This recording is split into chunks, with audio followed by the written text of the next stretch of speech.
Medical കോളേജിൽ കഴിഞ്ഞ May മാസം 3-ാം തീയതി ഉണ്ടായ ദാരുണമായൊരു സംഭവമായിരുന്നു അവിടുത്തെ അടഞ്ഞു കിടന്നിരുന്ന ടോയ്ലറ്റ് ബ്ലോക്ക് ഇടിഞ്ഞു വീണ് തലയോലപ്പറമ്പ് സ്വദേശിനി ശ്രീമതി ബിന്ദു മരണമടഞ്ഞത്.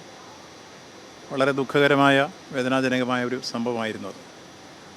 ആ സംഭവത്തെ തുടർന്ന് ആ വീടുമായി ബന്ധപ്പെട്ട് തുടർന്നുള്ള കാര്യങ്ങൾക്കെല്ലാം ഗവൺമെൻറ് അവരോടൊപ്പം നിന്നുകൊണ്ട് അവരാവശ്യപ്പെട്ട എല്ലാ കാര്യങ്ങളും നടപ്പാക്കി കൊടുക്കുമെന്ന് പറഞ്ഞിരുന്നു. പ്രധാനമായി അവർ മുന്നോട്ട് വെച്ച ആവശ്യങ്ങൾ ഒന്ന് കുട്ടിയുടെ ചികിത്സയായിരുന്നു.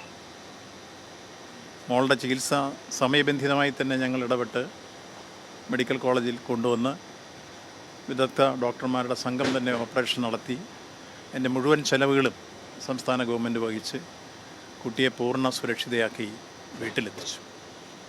രണ്ടാമത്തെ കാര്യം വീട് നിർമ്മിച്ചു കൊടുക്കുക എന്നുള്ളതായിരുന്നു. ഉന്നത വിദ്യാഭ്യാസ വകുപ്പിൻ്റെ കീഴിലുള്ള നാഷണൽ സർവീസ് സ്കീമിൻ്റെ ഭാഗമായി നിർമ്മിച്ചു കൊടുക്കുമെന്ന് പറഞ്ഞ വീട് ഇതിനോടകം തന്നെ പൂർത്തീകരിച്ച് കഴിഞ്ഞ ദിവസം താക്കോൽ കൈമാറി. മറ്റൊന്ന്, സംസ്ഥാന ഗവൺമെൻറ് ഭാഗത്തുനിന്ന് ധനസഹായം ഉണ്ടാകുമെന്ന് പ്രഖ്യാപിച്ചിരുന്നു.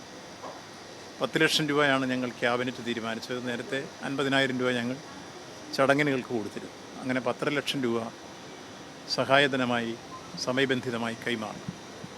അവസാനമായി അവർ ആവശ്യപ്പെട്ടിരുന്നത് മോന് ഇപ്പോൾ സിവിൽ എഞ്ചിനീയറിംഗ് പാസ്സായി സർട്ടിഫിക്കറ്റ് കിട്ടാനൊരു താമസമുണ്ട്, കിട്ടിക്കഴിഞ്ഞാൽ ഒരു ജോലി വേണം. അതും ഞങ്ങൾ ക്യാബിനറ്റ് തീരുമാനിച്ചിരുന്നു. ക്യാബിനറ്റിന് തീരുമാനപ്രകാരം ഇപ്പോൾ ദേവസ്വം ബോർഡിൽ വേക്കൻസി ഉണ്ട്. ദേവസ്വം ബോർഡിനോട് ശുപാർശ ചെയ്തു. ബോർഡ് അവരുടെ അപേക്ഷ കിട്ടിയപ്പോൾ അവരത് വെച്ച് തീരുമാനമെടുത്തു. ഇപ്പോൾ വേക്കൻസിയുള്ള പോസ്റ്റിൽ അദ്ദേഹത്തിൻ്റെ വീടിനടുത്തുള്ള വൈക്കം താലൂക്കിലെ അസിസ്റ്റൻറ്റ് എഞ്ചിനീയർ ഓഫീസിൽ തന്നെ ഓവർസിയറായി പോസ്റ്റ് ചെയ്യും. 2 വർഷത്തെ പ്രൊമോഷൻ കഴിഞ്ഞിട്ടായിരിക്കും പിന്നീട് അദ്ദേഹത്തിന് പ്രൊമോഷനൊക്കെ ആയി വരിക. അപ്പോൾ ആ നിലയിൽ അവരാവശ്യപ്പെട്ട എല്ലാ കാര്യങ്ങളും ഇപ്പോൾ ആ ഓർഡർ ദേവസ്വം ബോർഡിൽ നിന്ന് അദ്ദേഹത്തിന് കിട്ടി. ഇന്ന് ജോയിൻ ചെയ്യാമെന്നതാണ്. വരുന്ന ഘട്ടത്തിൽ ഞങ്ങൾ കൂടി വരണമെന്ന് അദ്ദേഹം ആവശ്യപ്പെട്ടതനുസരിച്ച് ഞങ്ങൾ അദ്ദേഹത്തോടൊപ്പം വന്നതാണ്. ആ കുടുംബത്തിനെ എല്ലാ അർത്ഥത്തിലും ഗവൺമെൻറ് ചേർത്ത് പിടിച്ച് എന്തൊക്കെ ചെയ്യുമെന്ന് പറഞ്ഞ കാര്യങ്ങളെല്ലാം ചെയ്തു കൊടുത്തിരിക്കുന്നു. തുടർന്നും ആ കുടുംബത്തിൻ്റെ ഭാവി കാര്യങ്ങളിലൊക്കെ തന്നെ കഴിയാവുന്ന സഹായങ്ങൾ ചെയ്തുകൊണ്ടായിരിക്കും ഗവൺമെൻറ് എപ്പോഴും അവരോടൊപ്പം ഉണ്ടാവുക.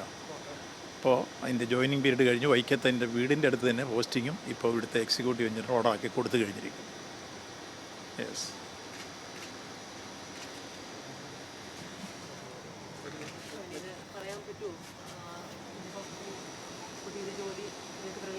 ജീവിതത്തിൻ്റെ മറ്റൊരു ഘട്ടവും കൂടിയാണ്. അമ്മയെ നമ്മൾ ഓർക്കുന്നു. എങ്ങനെയാണ് പുതിയ അല്ല, ഈ ഒരു അവസ്ഥയിൽ ഞങ്ങളെ ചേർത്ത് പിടിച്ച മിനിസ്റ്ററിനും സാമൂഹിക പ്രവർത്തകർക്കും മാധ്യമ പ്രവർത്തകർക്കും ജനങ്ങൾക്കും എല്ലാം ഞാൻ എൻ്റെ നന്ദി പറയുന്നു. പിന്നെ എൻ്റെ അമ്മയുടെ വേർപാടിന് വേണ്ടി, എൻ്റെ അമ്മയുടെ ആത്മാവിന് വേണ്ടി പ്രാർത്ഥിച്ച, അതുപോലെ തന്നെ പെങ്ങളുടെ ആരോഗ്യനിലയ്ക്ക് വേണ്ടി പ്രാർത്ഥിച്ച എല്ലാ ജനങ്ങൾക്കും ഞാൻ ഹൃദയം നന്ദി പറയുന്നു.